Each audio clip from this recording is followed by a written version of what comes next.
पर सोती हुई मिलेगी। उसके पास पहुंचकर जैसे ही तुम जलपरी को छुओगे, वह उठकर बैठ जाएगी और तुमसे एक सवाल पूछेगी। अगर तुम जलपरी के सवाल का सही जवाब दे दोगे तो वह तुमसे विवाह करने को तैयार हो जाएगी। लेकिन यदि तुम उसका सवाल हल नहीं कर सके तो जलपरी तुम्हें तोता बनाकर अपने महल में हमेशा के लिए कैद कर लेगी। राजकुमार भयानक समुद्री दानवों से लड़ता हुआ आगे बढ़ा और अंततः महल में प्रवेश किया।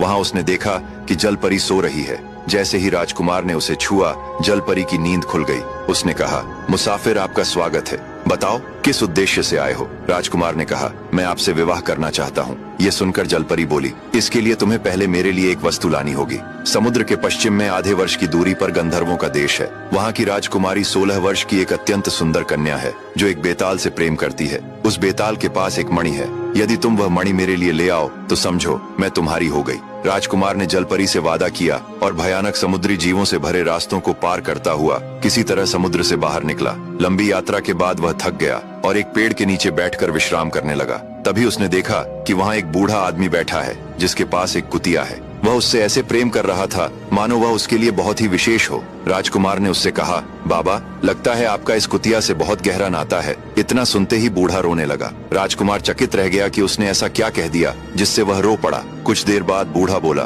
बेटा, ये कुतिया कोई जानवर नहीं बल्कि मेरी पत्नी है और इसके इस रूप में आने का कारण भी मैं ही हूँ। उसने कहा, मैं अंग देश के एक धनी परिवार में जन्मा था। एक दिन मैं सरोवर के किनारे जा रहा था, तभी मैंने एक स्त्री को देखा। उसकी सुंदरता और उसके यौवन ने मुझे ऐसा बांध लिया कि मेरा खाना पीना छूट गया और मैं बीमार पड़ गया। मेरे पिता एक धनी व्यापारी थे और दूर दूर तक उनकी पहचान थी। जब उन्होंने कारण पूछा तो मैंने उन्हें उस स्त्री के बारे में बता दिया। पता चला कि वह स्त्री उनके एक दूर के मित्र की बेटी थी। इस तरह मित्रता रिश्तेदारी में बदल गई और वह स्त्री मेरी पत्नी बन